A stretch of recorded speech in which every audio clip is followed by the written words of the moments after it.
శ్రీ గురుచరితము 22వ అధ్యాయము. ఓం అవధూత చింతనం శ్రీ గురుదేవదత్త జయ ఓం. ఓం శ్రీ గురు దత్తాత్రేయాయ నమః. ఓం శ్రీ గణాధిపతయే నమః. ఓం శ్రీ గురుభ్యో నమః. నామధారకుడు సిద్ధముని పాదములకు నమస్కరించి చేతులు జోడించి, సిద్ధమునింద్ర, నరసింహ సరస్వతి స్వామివారు అమరపురము విడిచి గంధర్వనగరము ప్రవేశించిరి అని చెప్పితిరి. అచ్చటి వృత్తాంతమును నాకు సెలవింటని ప్రార్థించెను. అప్పుడు సిద్ధముని ఇట్లు చెప్పుచుంటెను. నామధారక, నీవు గురుకృపకు పాత్రుడవైతివి. నీ జీవితము కడు ధన్యము. నీ ప్రశ్న వలన నాకు సంతోషమయ్యను. కామధేనువుతో సమమగు గురు చరిత్రమును నీకు చెప్పుచున్నాను. స్వామివారు గంధర్వ నగరమున సంగమమున గుప్త రూపముగా ఉండిరి. అచ్చట భీమానది ఉత్తర వాహిని అయి ప్రవహించును.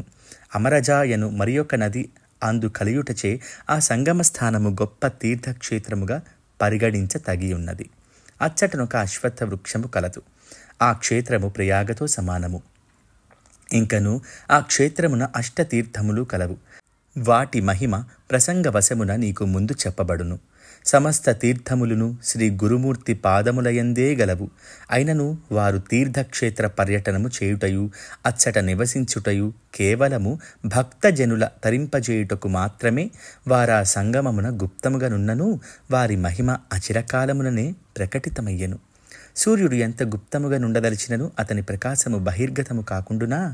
స్వామివారు సంగమమున అరణ్యమున నివసించియు భిక్షార్థము మధ్యాహ్న కాలమునకు గంధర్వ నగరమునకు వెళ్ళుచుండిరి. ఆ గ్రామమున 100 బ్రాహ్మణ గృహములు కలవు. అది ఒక బ్రాహ్మణ అగ్రహారము. వేదపాఠకులు అందులో ఎందరో కలరు. అట్టి నగరమున మిక్కిలి బీదవాడగు బ్రాహ్మణుడొకడు కలడు. వారి ఇంట ఒక గొడ్డుపోతు ముసలి బర్రె కలదు. దానిని ఆ గ్రామస్థులైన కర్షకులు మట్టి మోహిటకు ఇంకను అనేక పనులకు బాడుగకు కొనిపోవుచుందురు. ఈ బ్రాహ్మణుడు భిక్షాటనముతో జీవించును. దానితో పాటు ఈ బర్రె వలన వచ్చు బాడుగను కూడా తన ఖర్చులకు ఉపయోగించుకొనుచుండెను. స్వామివారు ఆ దంపతులు సాత్విక స్వభావము కలవారగుటచే తరచుగా వారి ఇంటికే భిక్షకు పోవుచుండిరి. గ్రామములోని ధనికులగు బ్రాహ్మణులు మనము శ్రోత్రియులము. ఆ యతీశ్వరుడెవరో తరచుగా ఆ బీద బ్రాహ్మణుని గృహమునకే భిక్షకు పోవుచున్నారు. మన ఇండ్లకు వచ్చిన షడ్రస్నానము లభించును గదా అని పరిపరి విధముల నిందావాక్యముల పలుకుచుండిరి. భక్తవత్సలుడగు గురుమూర్తి ప్రపంచాతీతుడు. సేవకుల హితమును ఉద్దేశించి వారి వారి గృహముల పవిత్రమునర్చుటకుగాను భిక్షాటనమును మిషతో వెళ్ళుచుందిరే గాని భక్తి లేని వాని ఇంట అడుగైనా నిడరు. నిత్యతృప్తుడగు గురుమూర్తికి షడ్డస్నానములచే ఏమి ప్రయోజనము? కృష్ణుడు బీదవాడగు విదురుని గృహమునకు అతిథిగా వెళ్ళనే గాని ఆహ్వానించినను దుర్యోధనుని గృహమున విందు స్వీకరించెనా? గురుకృప సాత్విక స్వభావము కలవారి యందు మాత్రమే ప్రసరించును. గురుకృపకు పాత్రుడైన వాడు ఇహపర సుఖముల చూరగుణము. శ్రీమంతులతో వారికేమి ప్రయోజనము? వారు తలచిన క్షణార్థమున కడు బీదవానిని చక్రవర్తిగా చేయగలరు. కోపించినచో ఇంద్రునంత వానిని భస్మమునర్చ సమర్థులు. తన భక్తుల నొసట వ్రాయబడిన దుష్టలిపి సహితము తమ పాదస్పర్శ మాత్రముచే మార్చివేయగలరు. అట్టి గురుమూర్తి యొక్క బిరుదావళుల నేనెంత వర్ణించగలను? ఆ బ్రాహ్మణుడు ఎన్ని జన్మలయందో ఎంతయో పుణ్యమునరించెను. కాననే గురుమూర్తి వారి ఇంటికి భిక్షకు వెళ్ళుట తటస్థించెను. వైశాఖమాసము మధ్యాహ్న సమయము బ్రాహ్మణుడు భిక్షాటనకు వెళ్ళి ఉండెను. ఆ దినమున దైవవశమున ఎవ్వరెనూ ఆ ముసలి బర్రెను బాడుగకుగాను తీసుకుని పోరైరి. అది వారి ఇంట బయట కట్టివేయబడి ఉండెను. అదే సమయమునకు గురుమూర్తి వారి ఇంటికి వచ్చి భిక్షాందేహి అని అనిరి. వారి మాట వినుటతోడనే పతివ్రతయగు ఆ బ్రాహ్మణుని భార్య దిగ్గున వచ్చి స్వామివారికి నమస్కరించి, స్వామి, నా భర్త యాయవరమునకు గాను వెళ్ళి ఉన్నారు. శీఘ్రముగా మంచి ధాన్యము తీసుకుని రాగలరు. ఈ ఆసనమున కూర్చుండి అంతవరకు అనుష్ఠానమునర్చుచుండుడని వినయముతో ప్రార్థించెను. వారు అట్లే ఆసనమున కూర్చుని ఆమెతో, అమ్మా, భర్త వచ్చేదరని చెప్పుచున్నావు, అంతవరకు నుండజాలను.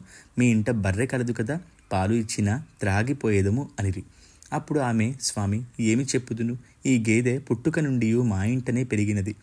కట్టుట ఈనుట ఎరుగదు, ముసలిదైనది. దీనిని దున్నపోతును పోషించున్నట్లు పోషించుచున్నాము.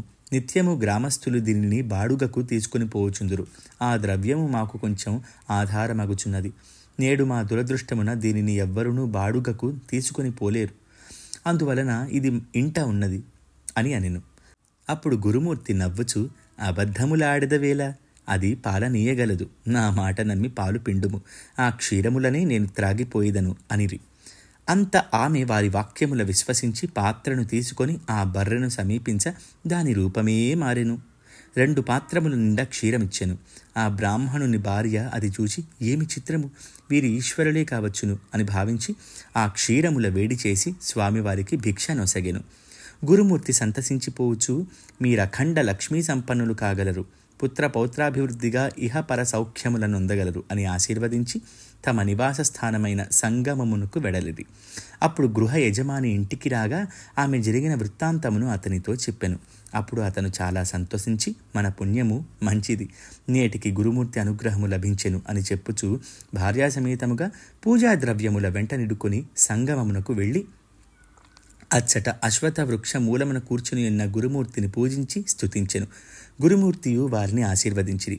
వారి వలన వరముల నుండి ఆ దంపతులు తమ గృహము చేరిరి.